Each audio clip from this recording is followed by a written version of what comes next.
Hello and welcome to Father's Refuge podcast. My name is James Moffitt and I'll be your host. Weston Brandon is our guest today, and he's a motivational speaker, published author, and remarried widower. After losing his first wife when he was 23 years old, just 2 weeks after their son's premature birth, Weston rebuilt his life, found resilience and faith, remarried and had 2 more children, and discovered a new calling to inspire others. His book and stage work blend raw storytelling and music to help audiences face adversity, choose growth, and create lasting impact. So, Weston, thank you very much for being here tonight or today. Hey, thanks, James. I'm excited for it. Yeah, do me a favor and introduce yourself to the listening audience. Yeah, so my name is Weston, and as you heard him read there, I lost my wife when I was 23 years old. I'm 29 now. My son was born at 26 weeks, and my wife suffered a pulmonary embolism. And I was a single dad for a little while and kind of had to figure out what the heck to do with myself. Long story short, I eventually completely changed careers. I was in high-ticket software sales before, and I switched over to the trades. I went to HVAC school because I didn't really want to talk to anybody anymore, understandably, in my grief. And then I met somebody, I got remarried, and I've got 2 more kids since then and have flipped things around to something completely different. Like you mentioned in there, I go around and speak now. I travel around the country. Right now, we're doing mostly universities and schools, seems to be where the message is landing the best at the moment, but it's been fun. Wrote a book about it. Like, life's gone kind of crazy since we started doing Wow. this. Well, that's awesome. I've always said that this is not a club that you want to be a member of. Yeah. Parents are not supposed to bury their children. Of course, your situation is a little more unique than most in that you didn't lose a child, but you lost your spouse. You lost the love of your life. So anyway, I can't imagine that. My wife and I have been married for 35 years, going on 36, and I cannot imagine life without her. And so I'm sorry for your loss. I've spoken to lots of people in widows and widower circles, of course, because that's the community that I've been a member of for 6 or 7 years now. Sure. But also my in-laws, my first wife's parents, they lost a child. So they're in that boat, and they are very private people. They don't like me to say their names or talk too much about them, but I do have permission kind of just across the board to share one interesting factoid about them that applies to this. My father-in-law, my first wife's father, lost his first wife before they had any children and remarried my now, I guess you could say, my original mother-in-law number 1. And so they went through the same thing that me and my, what we call in the widow community, my chapter 2, my wife that I'm married to now. But now they've also gone through losing their oldest daughter. So my father-in-law has experienced both. And I've had good conversations with him some time ago when the grief was still really, really raw. I remember he told me once that, because I asked him, I said, which one's harder, if you don't mind me asking that? And he says, honestly, it's about the same as far as the pain level that he experienced. He says, now it's different, but how bad it sucked was, he's like, I couldn't pick one over the other one. He says, obviously Right. losing my wife was, that's your life partner. You do everything with them. So that's a whole different, losing this piece of your identity. Whereas he's like, losing my daughter, I didn't lose my life partner that I did everything with, so my day to day didn't necessarily change other than, my interactions with my daughter. I would talk to her all the time, and now I don't get Right. that, but the pain of losing someone that is a piece of you is still so raw, so painful. So, like, I've had some people in conversations that I've had, like, well, losing a child's worse. Oh, losing a spouse is worse. I'm like, from the few people that I've talked to, even outside of my father-in-law, that have experienced both, that have been unlucky enough to experience that, most of them can't pick one. They both suck real, real bad. Well, grief is an experience that many people don't know how to handle, and it kind of sneaks up on you. The emotions are raw. And there's like 5 stages of grief. I know most of them off the top of my head. Denial, anger, frustration. There's 2 more. I can't think of what they are right off the top of my head. But anyway, one of the things that I recognized early on, my daughter passed away in 2001. It's 5th, 2001. We spent 14 months taking her back and forth to MUSC Children's Hospital in downtown Charleston, South Carolina. And the doctors told us right up front that if she lasted 12 months, we would be lucky. They gave us zero hope. And I noticed that there was support groups for parents that are going through that. And there were support groups for moms after the fact. But there was little to nothing there for dads. And I guess one of the reasons that there's not anything there for dads is because dads don't like to talk about their feelings. They don't want to talk about their emotions. They don't want to admit tears. They don't want to admit loneliness, denial, frustration, the triggers that hit you out of nowhere. And so back in 2001, the idea of Father's Refuge had popped up into my head, and I didn't really know how to launch that. I talked to some social workers and my pastor and several other people, and I guess they didn't really know how either, or which way to guide me or whatever. So I wound up writing 3 articles, blogging and everything, and I did that. And so fast forward to 2023, in May of 2023, I started podcasting.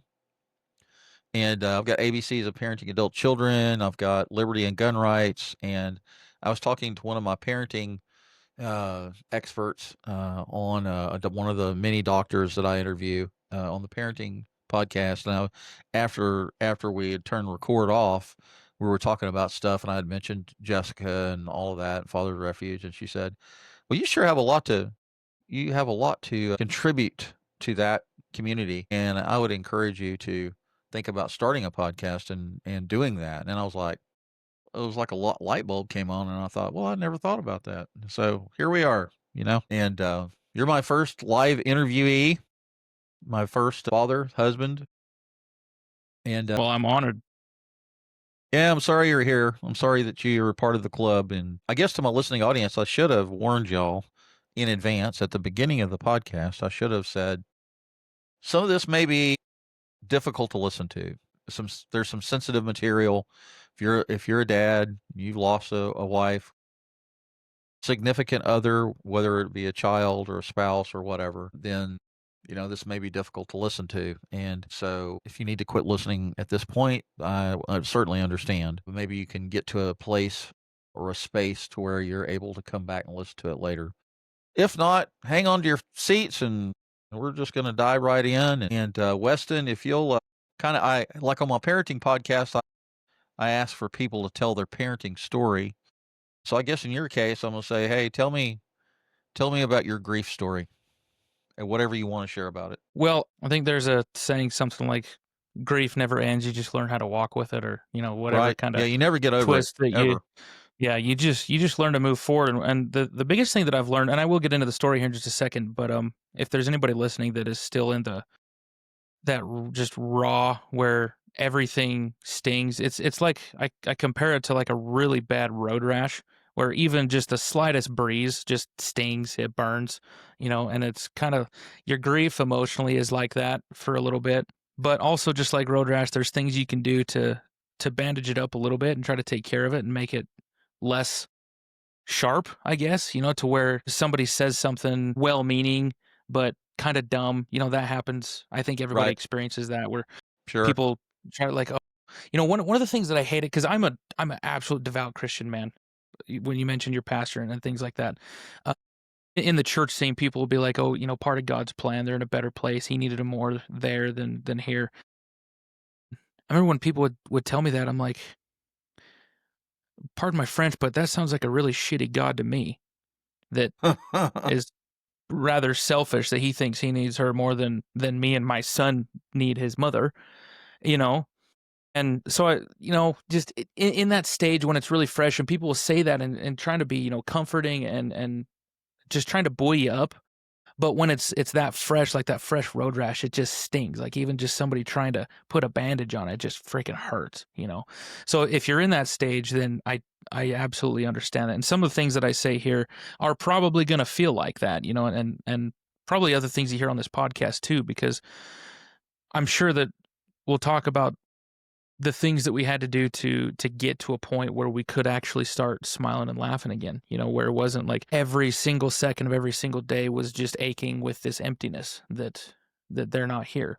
And not that the emptiness never goes away, it just gets a lot smaller in proportion to the rest of your life. So my story, Lauren and I, my first wife's name was Lauren, and is Lauren, and we got married super quick. We met we met at a church, young single adult kind of activity. People were playing volleyball in the church building and stuff, and I happened to be there for something completely different. And anyway, I walked into this gymnasium where they were playing there, and they were playing volleyball, and I saw her, and I was like, wow, she's really attractive. I should get to talk to her.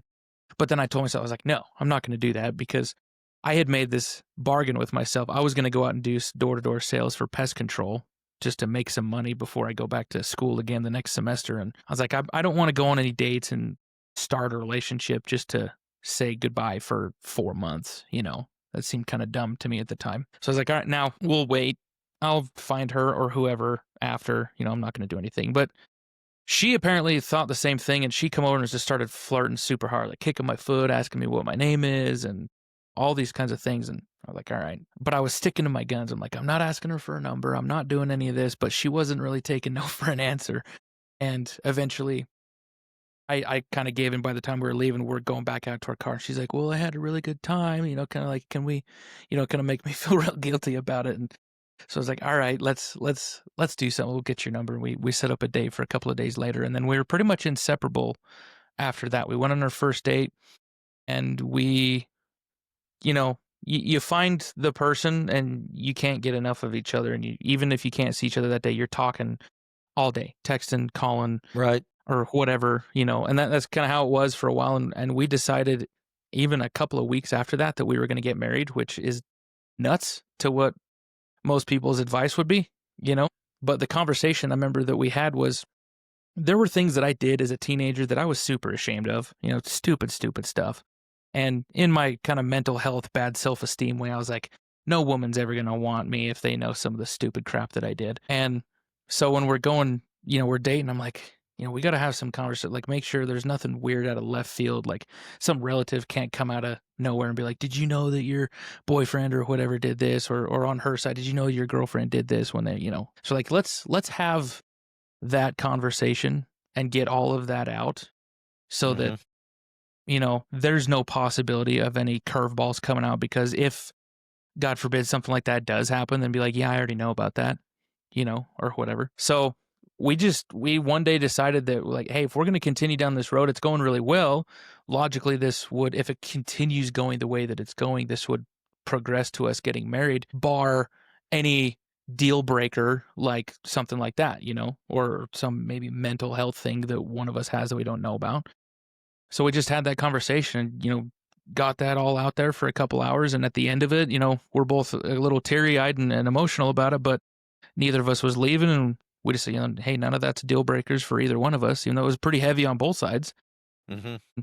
So after we got done with that conversation, we're like, well, I mean, if that's it, then are we getting married then? Is that, is that where this is going? We're like, I guess. So we decided that we were going to get married, but I didn't propose for another week or two after that. But we ended up getting married 6 weeks after we met. Super, super fast. Wow. And the way that we did that, it was actually on April Fool's Day in Las Vegas. And that was her idea. That wasn't even my idea.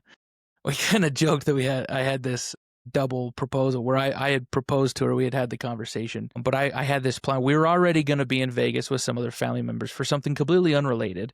And I was planning, I'll take her up on top of the stratosphere or something like that and propose to her up there over Vegas. And she's like, no, why don't we just get married while we're down there? So we go down there, and the only people that knew about it was my parents and her parents. And the other family members that were there with us doing other stuff had no clue. And we just did it at the courthouse while we were there, and then just showed up to the family activities wearing wedding rings. And people had been kind of teasing us. They knew that we were going to get married. We were basically engaged, And so they're like, you should just do it while you're here, go to Elvis, go to the Cadillac or whatever and do it. And they're all teasing. We're playing it off like, no, we're not doing that. We're doing the whole traditional church, big reception thing. And then we just do it. So that was, I mean, it's just a funny story to like, that's how she was. That was kind of our relationship. It was very spontaneous, very just fun. We did things off the cuff all the time. And then I went out, did sales, and I did really good at that for a summer. And I got a different sales job after I was done, which took us to Texas. I'm originally from Utah, and that's actually where I live right now, here in my home in Utah. And but at this time we were living just north of Dallas in a little suburb of Dallas called the Colony, right by Frisco and Louisville or Plano, if any of your listeners know where that's at. And while living there, life was going good. I was doing really good at my job. I was making plenty of money. At 23, I was making over $100,000 a year in my sales job. So all the boxes of what you have to be successful, like as far as the world's concerned, I was checking those off pretty quick, and I was doing pretty good. We had a house. We knew like where our kids were going to go to school. We knew where we were going to go to church. We knew, we had the whole plan. It was all done. But then she gets pregnant, which we had been trying to get pregnant for a little while, and it finally happens. And so we're like, all right, here's the next big step. Life's moving on, and everything's going according to plan. And then unfortunately, she got diagnosed with what's called an incompetent cervix, which is kind of a interesting term, but basically it means that she dilated without going into labor. So the door opens and she lost the plug, and essentially like baby can fall out of there if you don't go on bed rest. So she goes to the hospital and they tell her, you're going to be on bed rest until the baby comes, whenever that is. That could be tomorrow, or it could be, at this point she's 25 weeks along. So that could be another 2 or 3 months potentially, however long that she can keep him. Of course, at 25 weeks, we know the gender at that point. We know we're having a little boy. We know his name, and we're making plans. We bought things for the nursery, hadn't put anything together. It was still all a mess in the room. Crib wasn't put together yet or anything, it was all still in boxes. But then all of a sudden my wife's at the hospital on bed rest, like true bed rest with a bedpan, the whole 9 yards, can't get up at all. And I got approval to work from home because my house was a lot closer to the hospital than the office that I worked at. So the routine was I would just work and then take care of some stuff around the house and then go up and spend time with my wife. And that's what it was for about a week. She held him in about a week. And then one morning they were doing the standard pelvic exam and checking things out, making sure things look normal. And it turns out he was coming out kicking my OB's fingers and saying, hey, he's coming out breech. He's coming out the wrong way. And we need to do an emergency C-section right now. So I get a call from my wife and she tells me this and she says, they ain't waiting for you. You need to get your butt up here. So I haul up there and get into the OR just in time to see them pulling him out. And they put him on the scale and he's 1 pound, 13 ounces. Super tiny, doesn't look like a baby that I'd ever seen before. I'd never seen a premature baby, let alone that small. All the babies I'd seen had been full term and had swollen faces and fat rolls on their legs and things, And I was worried about him because I'm like, he looks like a frail little old man, just tiny. Like what's happening? They're like, he's fine. It was actually a miracle. He didn't need to be intubated. He didn't need the breathing tube down his throat. He just needed a little CPAP on his nose. And during the week that she held him in, they had fed her some steroids and something. I don't know exactly what they put in her IV, but I was told that it was specifically for his lungs because that was the biggest thing that they were worried about being that little was the lung development. So whatever they did worked, and it developed his lungs a little bit faster to the point that he didn't need a machine to help him breathe. He just needed the CPAP to give him constant flow pressure onto his nose to basically remind him to take a breath. As long as they had that, then he was okay. And nothing else was wrong with him other than just being way too small. Couldn't eat very much, couldn't maintain his own body temperature. So he was basically just in the incubator until he got big enough to maintain his own oxygen, maintain his own food. He could eat everything that he was supposed to, and he could maintain his own body temperature. And we were just waiting for that to happen. It took in total about 2.5 months for him to reach that point. And I got to bring him home on June 15th. He was born March 29th.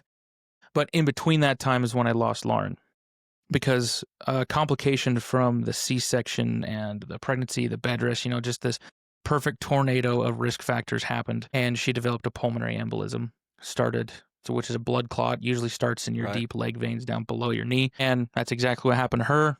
And because it's in your veins, your heart's sucking it back up. It goes into your heart. The heart pumps it out to your lungs. And then because your blood vessels in your lungs are so small, a blood clot can't fit through there. So it gets stuck in your lungs and then the blood no longer flows through the lungs. And that's why they're fatal, because you can be breathing, your heart can be pumping, everything's going. You just aren't absorbing any more oxygen. And that's what happened one day, about a week, 2 weeks, it was about 2 weeks later, that I was still working from home. And she had anxiety, struggles even before she even met me, and had some anxiety medication that she had been taking. And so when she starts having what she thinks is a panic attack, where she's having a hard time catching her breath. And so she just calls me over she's like, come hold me and help me to calm down, and I can be okay. And understand, like, we thought stress made sense in given the context. You know what I mean? Like, I was stressing out being the breadwinner, even though I'm making good amount of money. I'm still thinking the NICU's not cheap. Like, it's a couple $1,000s a day to have a baby in Right. there, Right. So I'm looking at million plus on my insurance, and who knows how much of that's going to spill over to my portion. I don't know. So all those thoughts are swirling. So I had totally believe her when she says she thinks she's having a panic attack, but unfortunately, it's not what it was. It was a pulmonary embolism, and she was never able to catch her breath while I was holding her, and it just got worse over the next couple of minutes, and I ended up having to do CPR on her when she collapsed in my arms, and I never got her back after that. And had to call 911, and luckily they came really fast. There was a fire station just a couple blocks down the road, so they were there within 5 minutes. Put her on a stretcher, and they had this thing that come over and did CPR on her while they were carrying her. It was a pretty interesting contraption that they had there. And they hauled her off to the hospital, and whole lights and sirens and everything, and they told us to not follow.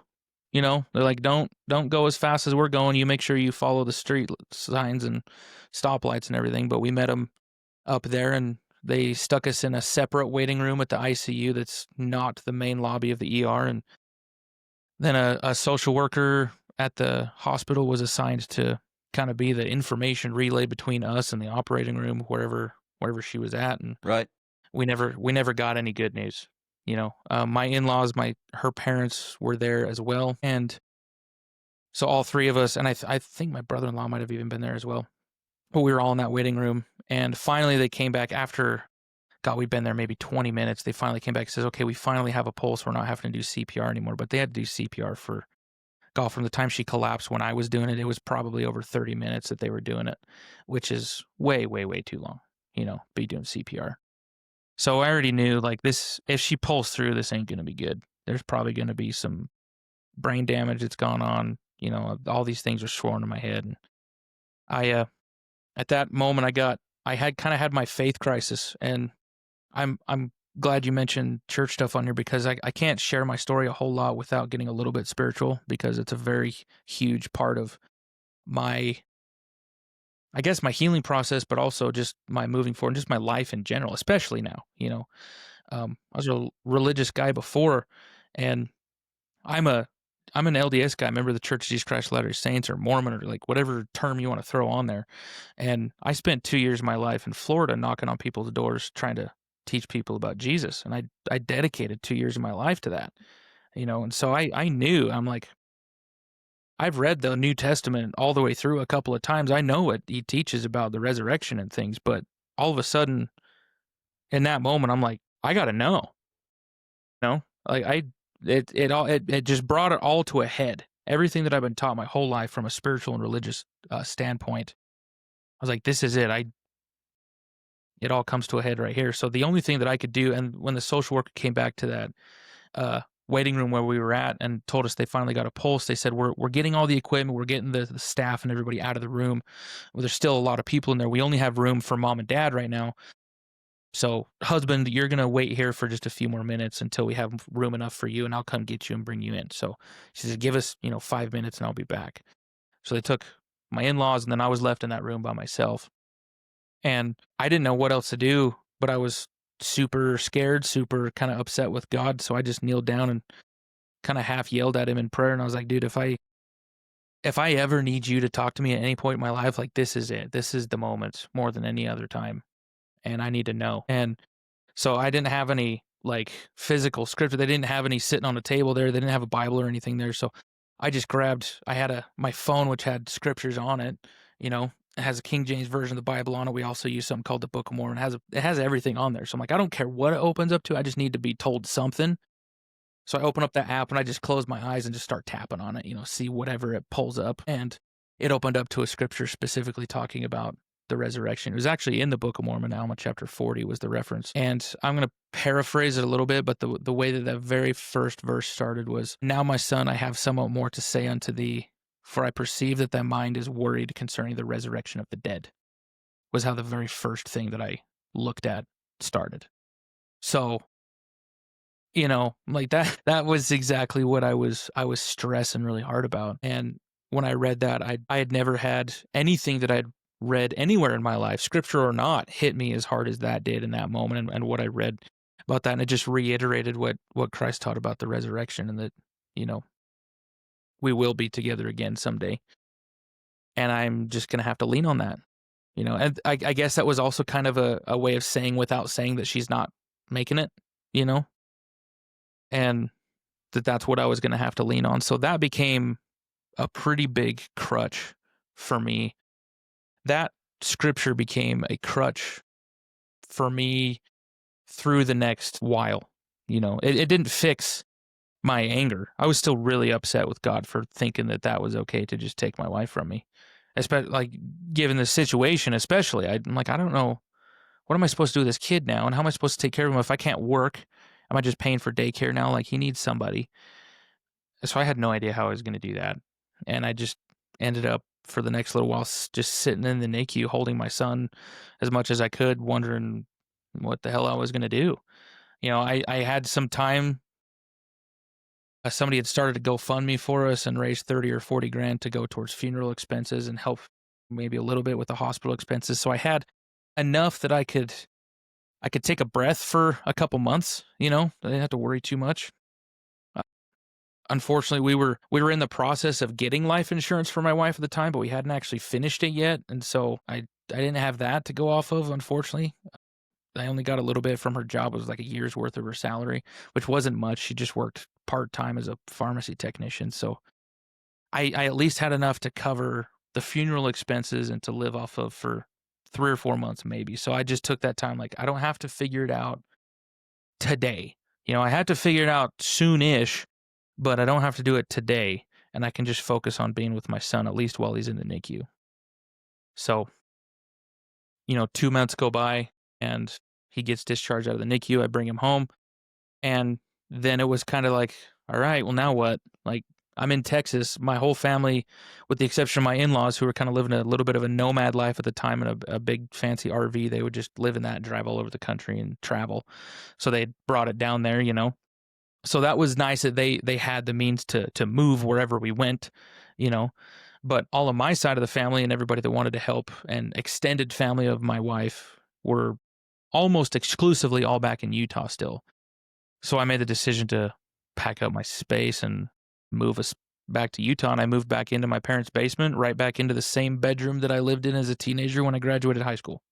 So it was like, kick all the way back to complete start over, square one kind of thing, except now I have this tiny infant to take care of. And I didn't know what to do, but for some reason, the thing that was pulling on me at that time was, if I was going to be an adequate provider for my son, I knew that there were things that a mother could do that I could not. They're just wired different than a dad. And I think you need both mom and dad to have the best upbringing that you could in a healthy relationship, and we were missing half of that.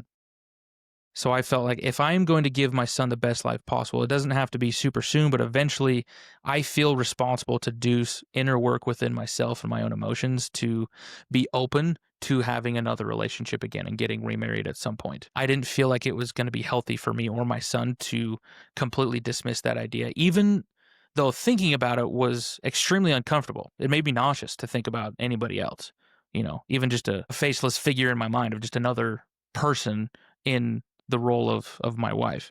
So I put it off for a while, but eventually I got to a point where it was pulling on my soul pretty hard that I needed to start, I guess, opening myself to that or whatever.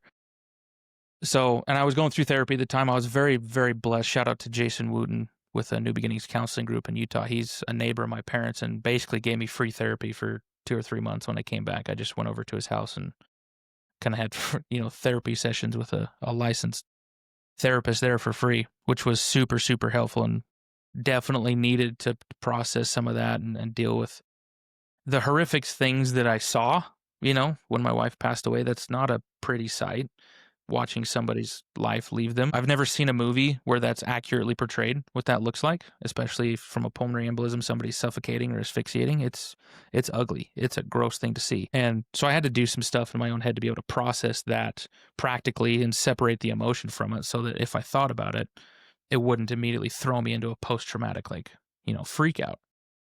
And in the process of doing that, towards the end of I'm starting to feel like I can think normally and have normal conversations without just yanks of pain pulling on me all the time. And when I got to that point, I started feeling the pull or the urge that I needed to open myself up to that again. So I downloaded a dating app and I put pictures of me and my son on there. I put the whole story in the bio as much as it would let me. Luckily, they had a premium version you could pay for where you pay, I don't know if it was, I think it was $20 a month or something like that. And then you wouldn't have to swipe. It would just tell you if somebody swiped on your profile or Right. matched with you or something, So I was like, okay, take my money. Cause the last thing I feel absolutely disgusting looking at all these dating profiles of other women. I feel like I'm cheating on my late wife, so I don't even want to look at it. So I just paid it. And then I turned notifications off. I didn't even want to see it until it was maybe a week later. Of course, baby wakes up 2:00 in the morning. He's screaming because he's hungry. I feed him and then put him back down, and I'm laying there, and I suddenly feel this strong pull, like I need to look at that. And I had this argument with myself, or maybe this argument with God or whatever. And I was like, I don't want to. But it kept yanking on me. I need to do that. I need to do that. So I grabbed my phone, I looked at it, and there were 4 or 5 ladies that had swiped or clicked or whatever on the profile. And so I'm sitting there, I'm like, holy crap, these are either going to be very emotionally intelligent, well-grounded women that are willing to even consider this situation, or they're batshit crazy. It's gonna be one or the other. And I was like, I don't know if I trust. I would think I could tell the difference, but I don't know if my mental I don't know where I'm at mentally right now. If I could tell the difference. So I just started having conversation with them on the app, and from what I could tell, all of them were amazing people. The quality of conversation we're having, the things they're talking about, the questions they're asking, none of them sounded like they just wanted to hook up for a fling and be done. Like no games, So I was like, all right, I guess if I'm gonna evaluate some options here, then we need to meet up in person. So I set up some dates with some people, and the very first one that I went on a date with is my wife now. Her name's Kearsley. She was the very first one I went on a date with, and I canceled all the other ones after I went on that date with her. And it was this is not dating advice, right? I don't recommend people dive in as fast as I did, but it worked out for me because of how heavily I leaned on the spiritual side of it, and because I was still angry with God, but I made sure that I never stopped praying and talking to him. I don't know who told me at some point, it was even long before this ever happened, but I heard somewhere that even if you're absolutely upset and angry with God, never stop at least telling him that in prayer and telling him how you feel and getting that out, because he can take it and he can help you work through it. So that's all I could lean on. And most of my prayers when I would do it was just yelling at him, like, how dare you kind of stuff, And so when I set up this date with my second wife, this person I didn't know at the time, I remember praying, I'm like, hey, whatever you've got Lauren doing over there on the other side that you think is so flippin' important, I'm going to call in some PTO real quick, and I want her to come with me and tell me if she approves of me pursuing this person or not, because I don't know if I can make a good decision on that. So that's what I prayed before I went out on the date, and I had a motorcycle. We rode and met up at Texas Roadhouse and had dinner there, and we went. The big socially in thing to do at the time was hatchet throwing there, just a little bit before COVID. Everybody's hatchet throwing, so that's what we went and did. Beer and hatchet throwing. What could go wrong? So we went hatchet throwing, and then we got some ice cream after that, and afterwards we decided, and she's like, do you want to go on another day? I had lots of fun. I think we could do another one of these.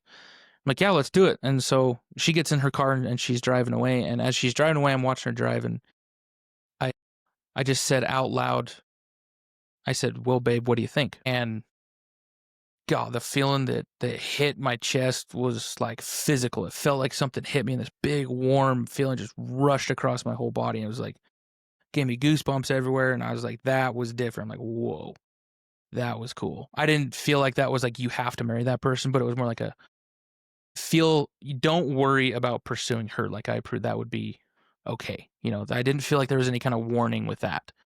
I felt like there was a green light there. So I, of course, didn't tell her that, but we set up another date, and then turns out she had a similar experience a couple of days later, her own kind of spiritual thing there. But we didn't tell each other that for a little while. But when they finally did, we shared those experiences, and then we decided, like, all right, well, Lauren and I, before we got married, we had this conversation where we just vomited all of the deepest, darkest things in our past out and made sure that there wasn't anything that the other person was not okay with.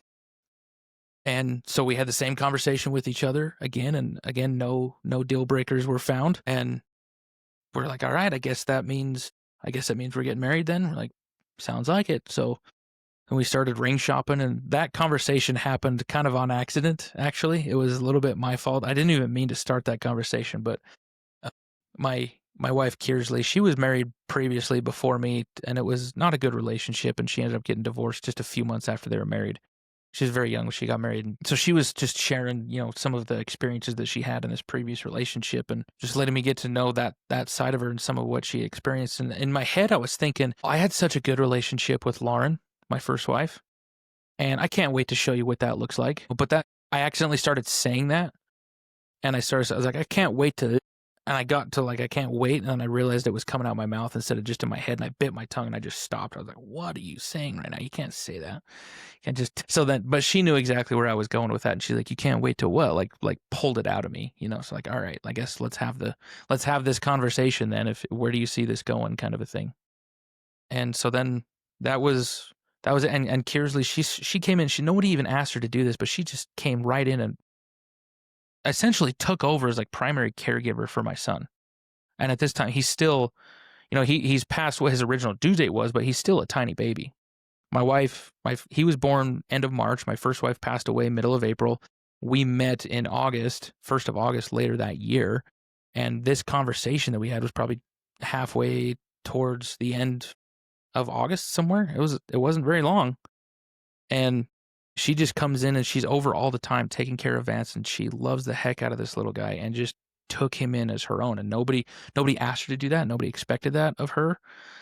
It kind of surprised all of us, actually. When I say us, like me and my parents and my family, we weren't sure how that was going to go, but she just attached to him. And, now, of course, 6 years later, she's mom.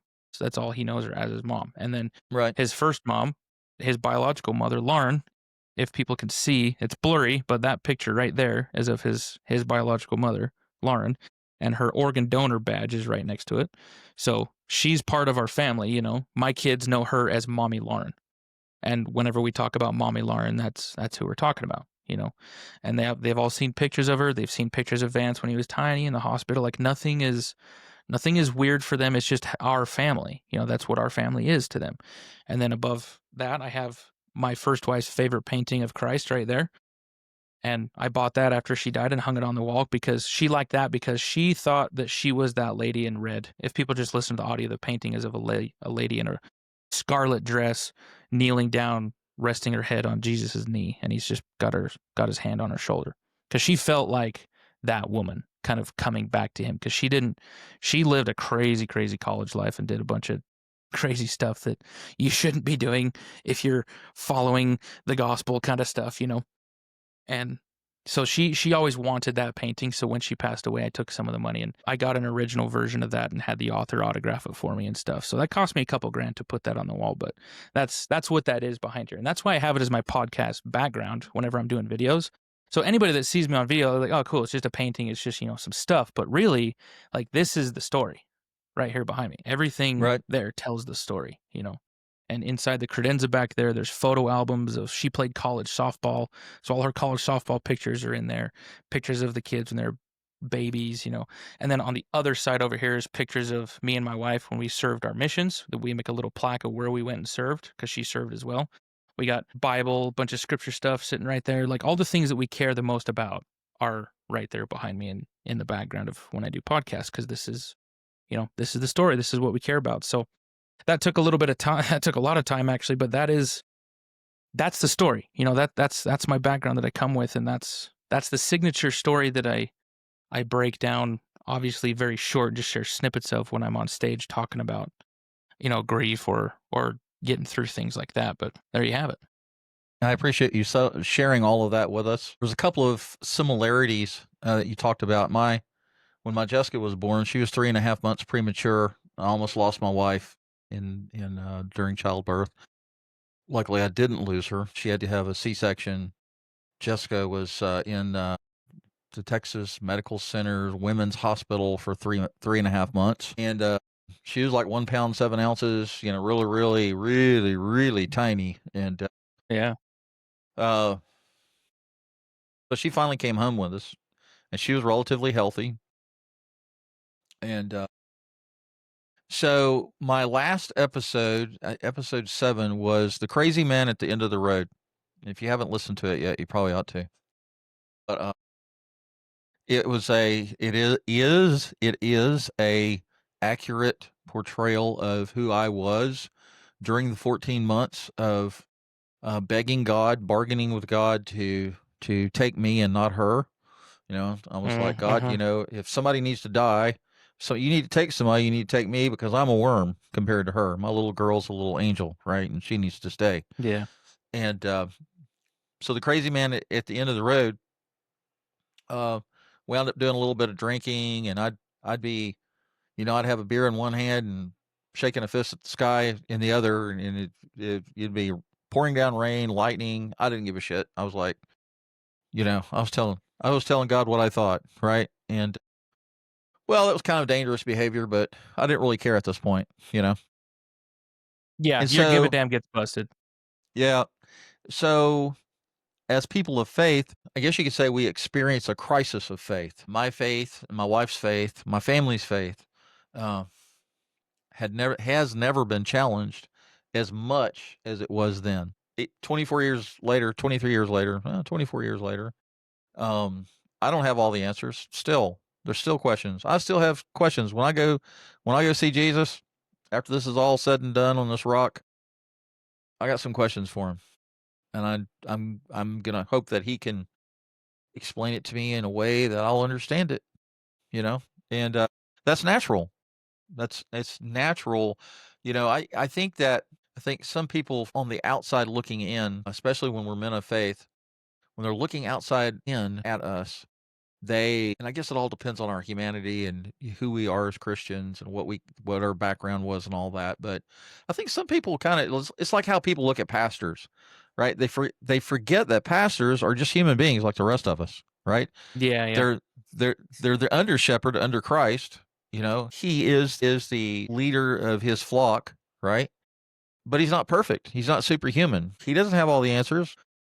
He sheds blood, sweat, and tears, and he has anxiety, and he has questions, and deals with a crisis of faith, in many ways.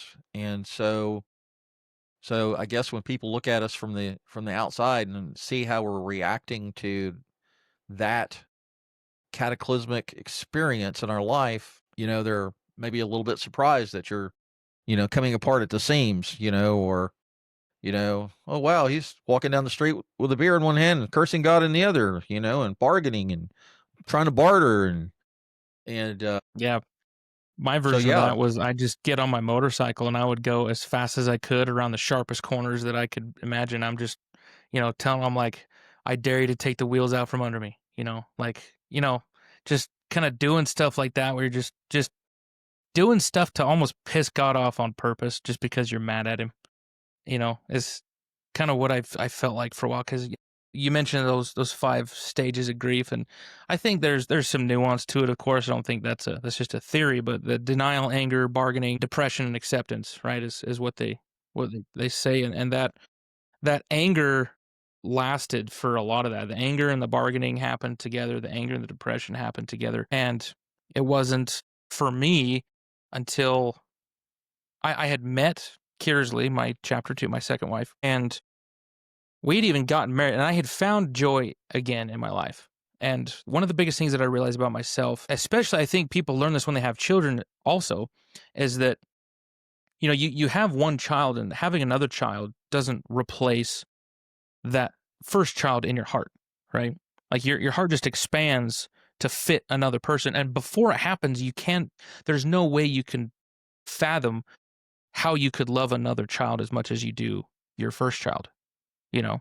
But then those of us that do have another child, it's just so natural. It just happens and they just get added in there, and you're like, I didn't know my heart could hold another person. That's exactly how I felt with getting married to Kearsley, is like, I still have this piece, this corner in my heart that never shrunk. It's no smaller than the day that she died. In fact, it's probably even bigger. But as a percentage wise, as a ratio of to what else I have fit into the heart, it is now a smaller portion of the whole. You know what I mean? And that's why I think, our heart just grows to allow more people in, to allow more love and joy into our life, and that our grief doesn't ever shrink. But because we have so much more joy and happiness in there with it, it just mixes in there and becomes a part of us. And it's not, so we don't feel 95% bad. We've added so much more in there that what used to be 95%, even though it's still in there, it is now, 30%, 20%. And you just keep growing. You keep having more joy. You keep doing other things in life. And I think their heart just grows. And that's at least what I experienced.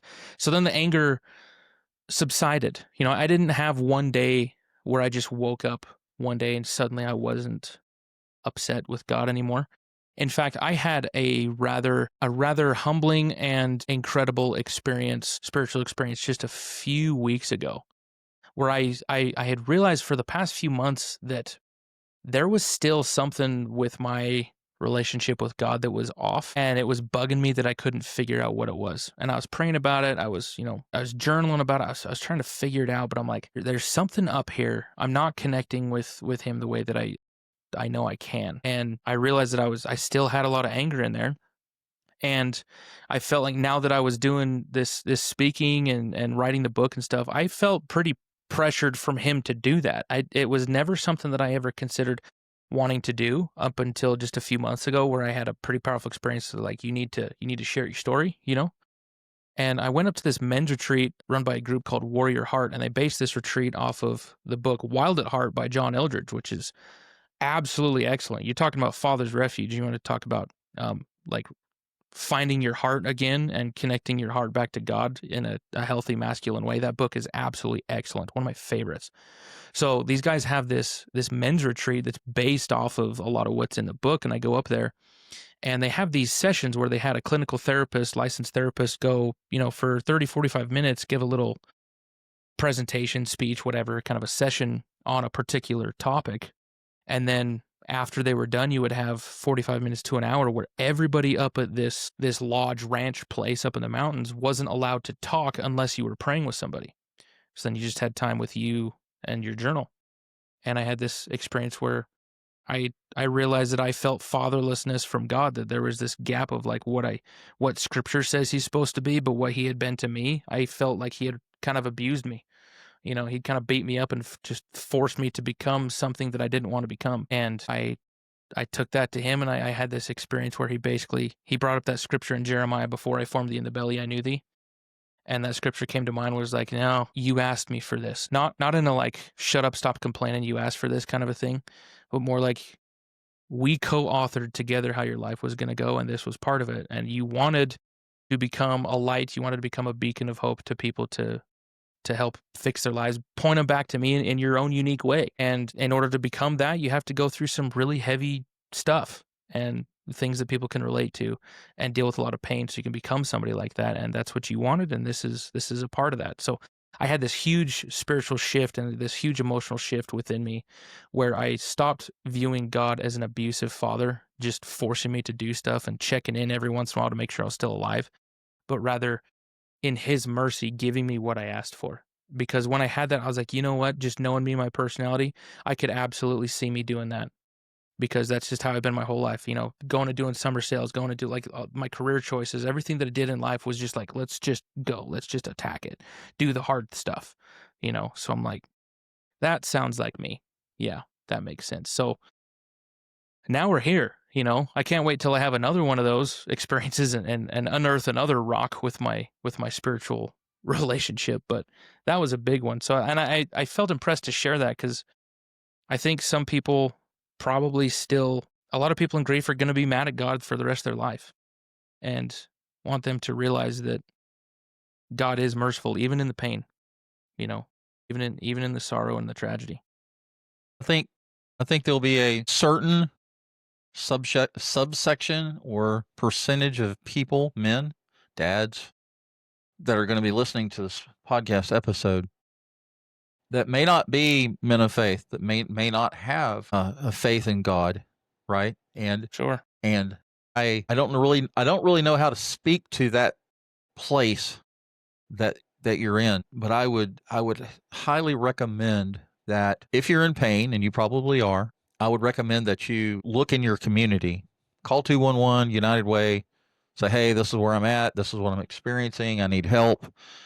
The first thing that's important is that you realize, or you recognize the pain. You recognize that you're in a place that you can't handle it, and that you need help. You need professional help. You need spiritual help, whatever. Look in the community that you live in and start maybe visiting some churches.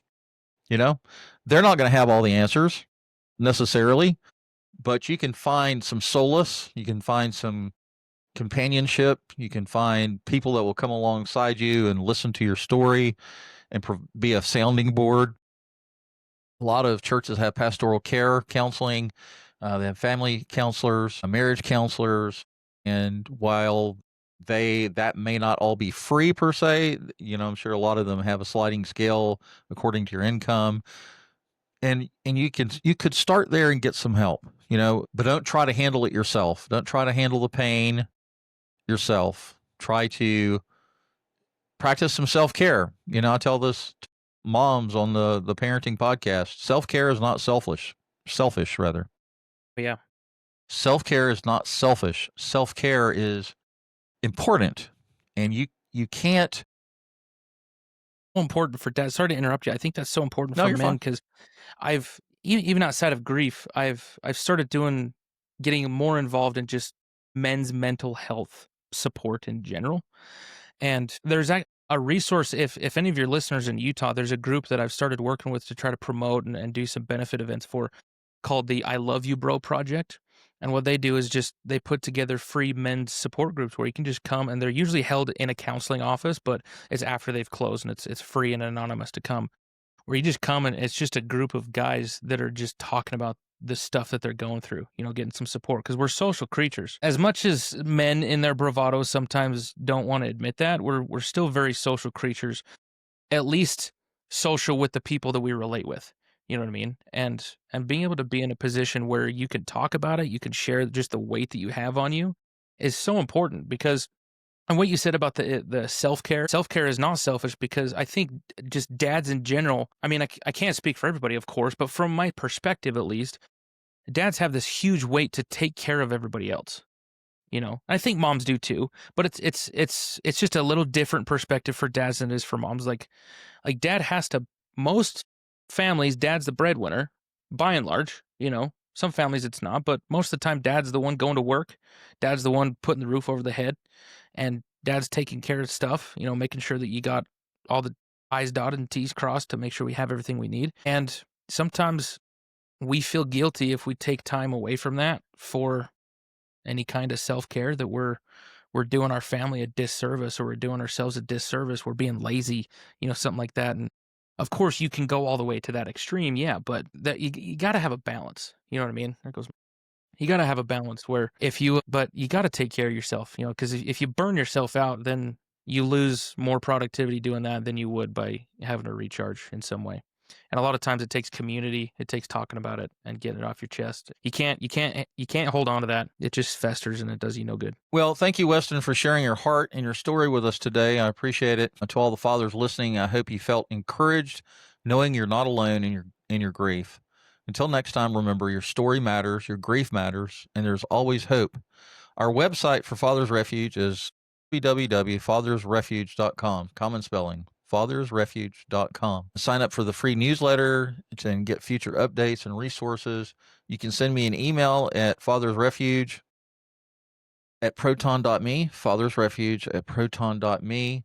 And in the show notes, Weston, I have a list of URLs that are info@westonbrandon.com. That's your email address. And then you have several Instagram, Facebook, YouTube, LinkedIn, and I'll share all of those social links in the show notes on this episode. And to the Yep. listening And then audience, on my website, go can I ahead. put one little thing in there? On Yes. the website, you go to westonbrandon.com/free gift. I just have a little ebook that I wrote called God's Laws of Success, and how I force success back into life again from that kind of spiritual perspective. So if somebody wants to check it out, it's free. They go throw their email in there so I can send it to them, and I'll send it to them for free and give them some stuff to think about. So there we go. Get your free gift. There you go. Get your free ebook today. No strings attached. Download now. So that's westonbrandon.com. Common spelling. Weston, Weston, Brandon, BRANDON.com. And so, yeah, that's great stuff. Yeah. Yeah, and if you guys want to have me come speak, share stories with your organization, that's what I do. That's my passion. So hit me up. All right, brother. Thank you.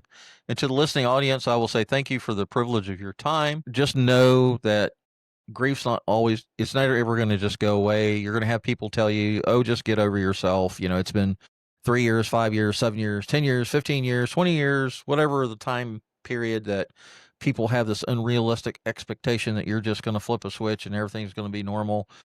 You just learn how to live with it. The triggers become less. The pain becomes a little bit less each day that you live through it. And the good news is that you'll learn how to live with it, and there is life on the other side. Having said all that, I'll say bye-bye. Thanks for Thanks, guys. listening.